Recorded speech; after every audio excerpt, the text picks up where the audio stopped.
Welcome to Ammu's Amy kitchen. അപ്പോൾ ഇന്ന് ഞാൻ ചെയ്യാനായിട്ട് പോകുന്നത് ഒരു മോരുകറിയാണ്. അപ്പോൾ ഈ മോരുകറി ഞാൻ റെഡിയാക്കാൻ പോകുന്നത് കായും ചേമ്പും വെച്ചിട്ടുള്ള ഒരു മോരുകറിയാണ്. അപ്പോൾ നമുക്ക് ഈ മോരുകറി എങ്ങനെ തയ്യാറാക്കാൻ നോക്കിയിട്ട് വരാം. അപ്പോൾ മോരുകറിക്ക് ആവശ്യമായിട്ടുള്ള ഇൻഗ്രീഡിയൻസ് നോക്കാം.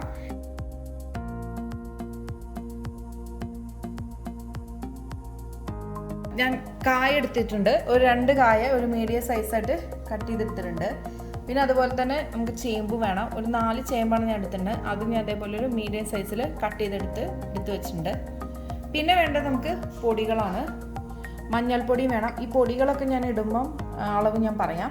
മഞ്ഞൾപ്പൊടിയും വേണം, അതുപോലെ തന്നെ മുളക് പൊടിയും വേണം. മുളക് പൊടി ഇത് കാശ്മീരി മുളക് പൊടിയല്ല, കുറച്ച് എരിയുള്ള മുളക് പൊടിയാണ്. അപ്പോൾ മുളക് പൊടിയും വേണം. പിന്നെ നമുക്ക് ആവശ്യത്തിന് ഉപ്പും വേണം. പിന്നെ വേണ്ടത് നമുക്ക് അതിലേക്ക് തൈരാണ്. തൈര് ഞാൻ ചേർക്കുമ്പോൾ അളവ് ഞാൻ പറയാം. തൈരും പിന്നെ എനിക്ക് വേണ്ടത് തേങ്ങ എടുത്തിട്ടുണ്ട്, അതുപോലെ തന്നെ ജീരകം. പിന്നെ വേണ്ടത് നമ്മൾ ലാസ്റ്റ് താളിച്ചിടാൻ വേണ്ടിയിട്ട് വറ്റൽമുളകും എടുത്തിട്ടുണ്ട്, അതുപോലെ തന്നെ കടുകും എടുത്തിട്ടുണ്ട്, പിന്നെ കറിവേപ്പില എടുത്തിട്ടുണ്ട്. അപ്പോൾ നമുക്ക് ഇത്രയും ഇൻഗ്രീഡിയൻസ് വെച്ചിട്ട് നമുക്ക് ഈ മോരുകറി എങ്ങനെ ചെയ്യാമെന്ന് നോക്കാം.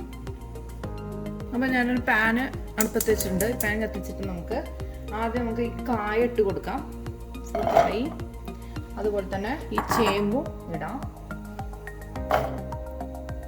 എന്നിട്ട് നമുക്ക് ഇതിലേക്ക് പൊടികൾ ചേർത്ത് കൊടുക്കാം. ആദ്യം വേണ്ടത് മഞ്ഞൾപ്പൊടിയാണ്. മഞ്ഞൾപ്പൊടി ഞാനൊരു 2 ടീസ്പൂൺ ഞാൻ മഞ്ഞൾപ്പൊടി ചേർത്ത് കൊടുത്തിട്ടുണ്ട്. പിന്നെ നമുക്ക് വേണ്ടത് മുളക് പൊടിയാണ്. നല്ല എരിവുള്ള മുളകാണിത്. മുളക് പൊടി ഞാൻ ഒരു സ്പൂണാണ്, ഒരു ടീസ്പൂണാണ് ഞാൻ ചേർത്ത് കൊടുത്തുള്ളൂ. പിന്നെ വേണ്ടത് ആവശ്യത്തിന് ഉപ്പാണ്. ഉപ്പും ഞാൻ ഇട്ട് കൊടുത്തിട്ടുണ്ട്. പിന്നെ നമുക്കിത് വേവാൻ ആവശ്യം വെള്ളം വേണം. ഈ വെള്ളം നമുക്ക് ഒഴിക്കാം. ഈ വെള്ളം ഒഴിച്ചിട്ട് നമ്മളൊന്ന് വേവിച്ചെടുക്കണം. അപ്പോൾ ഞാനിത് വെച്ചിട്ട് ഇപ്പോൾ ഒരു 15 മിനിറ്റായി. അപ്പോൾ നമുക്കിത് തുറന്ന് നോക്കാം. ഈ കഷ്ണങ്ങളൊക്കെ വെന്തിട്ടുണ്ടെന്ന് നോക്കാം. കഷ്ണമൊക്കെ വെന്തിട്ടുണ്ട്. ഇനി നമുക്ക് ഇതിലേക്കുള്ള അരപ്പ തയ്യാറാക്കാം. അപ്പോൾ നമ്മളിത് ചെയ്യണം, തേങ്ങ ഒഴിക്കണം വരെ നമ്മളിത് ലോ ഫ്ലെയിമിൽ ഇട്ടിട്ട് തന്നെ ചെയ്യണം കേട്ടോ, അല്ലെങ്കിൽ ഭയങ്കര വെന്തുടഞ്ഞു പോകും. അപ്പോൾ നമുക്ക് ഈ കറിയിലേക്ക് തന്നെ കൂട്ടരയ്ക്കാം. ആദ്യം ഞാൻ ഈ തൈരാണ് ഇട്ട് കൊടുക്കുന്നത്. തൈര് ഞാൻ ഒരു 2 സ്പൂൺ തൈര് ഞാൻ എടുത്തിട്ടുണ്ട്. അതാണ് ഞാൻ ഒഴിക്കുന്നത്. പിന്നെ നമുക്ക് വേണ്ടത് തേങ്ങയാണ്. തേങ്ങ 1 തേങ്ങ എടുത്തിട്ടുണ്ട്. അത് നമുക്ക് ഇതിലേക്ക് ചേർത്ത് കൊടുക്കാം. നമ്മൾ ഈ തൈരിൻ്റെ കൂടെ ഈ തേങ്ങ കൂട്ടി അരയ്ക്കുമ്പോൾ നല്ല ടേസ്റ്റായിട്ട് കിട്ടും. എപ്പോഴും നമ്മൾ മോരുകറി അതുപോലെ അവിയലൊക്കെ ചെയ്യുമ്പോൾ നമ്മൾ ഈ തേങ്ങയുടെ കൂടെ എപ്പോഴും തൈര് കൂട്ടി അരയ്ക്കുമ്പോൾ നമുക്ക് ആ സ്വാദ് കിട്ടും. ജീരകം ഇട്ട് കൊടുക്കാം. ജീരകം ഞാൻ 1 ടീസ്പൂൺ ജീരകം എടുത്തിട്ടുണ്ട്. അതും കൂടി ഇതിലേക്ക് ചേർത്ത് കൊടുക്കാം. എന്നിട്ട് നമുക്ക് കുറച്ച് വെള്ളം ചേർത്തിട്ട് ഇത് നല്ലതായിട്ട് പേസ്റ്റായിട്ട് അരച്ചെടുക്കണം. ഇപ്പം ഞാൻ ഈ തേങ്ങ ഇതൊക്കെ ഒന്ന് പേസ്റ്റൊക്കെ അരച്ചെടുത്തിട്ടുണ്ട്. നമുക്ക് ഈ കൂട്ടത്തിലേക്ക് ഒഴിച്ചു കൊടുക്കാം. ഇപ്പം ഞാനിത് മിക്സ് ആക്കിയിട്ടുണ്ട്. ഇനി നമുക്കിതൊന്ന് ഒരു തള വരുമ്പോൾ ഒന്ന് ഓഫ് ചെയ്യാം. അപ്പോൾ നമുക്കിത് തുറന്ന് നോക്കാം.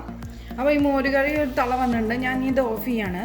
അപ്പോൾ ഞാൻ അടുത്തൊരു പാൻ വെച്ചിട്ട് നമുക്കിത് താളിച്ചിടണം. അപ്പോൾ ഞാൻ വെളിച്ചെണ്ണയാണ് ഞാൻ ഇതിലേക്ക് ഒഴിച്ചിട്ടുണ്ട്. ഒരു 4 ടീസ്പൂൺ ഞാൻ വെളിച്ചെണ്ണ ഒഴിച്ചു കൊടുത്തിട്ടുണ്ട്.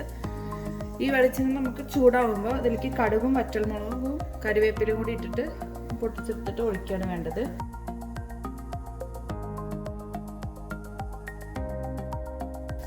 ഇനി നമുക്കിതൊന്ന് മിക്സ് ചെയ്യാം.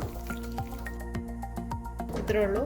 അപ്പോൾ നമ്മളുടെ മോരുകറി റെഡി ആയിട്ടുണ്ട്. ഇനി നമുക്കിത് സർവിങ് പ്ലേറ്റിലേക്ക് മാറ്റാം. അപ്പോൾ ഈസി ആയിട്ടുള്ള മോരുകറി ഇവിടെ റെഡി ആയിട്ടുണ്ട്. അപ്പോൾ എൻ്റെ ഈ വീഡിയോ നിങ്ങൾക്ക് ഇഷ്ടപ്പെടുകയാണെങ്കിൽ ലൈക്ക് ചെയ്യാനും ഷെയർ ചെയ്യാനും അതുപോലെ തന്നെ കമൻറ്റ് ചെയ്യാനൊന്നും മറക്കരുത്. അതുപോലെ തന്നെ ആദ്യമായിട്ടാണ് എൻ്റെ ഈ ചാനൽ കാണുന്നവരാണെങ്കിൽ സബ്സ്ക്രൈബ് ചെയ്യാനും മറക്കരുത്.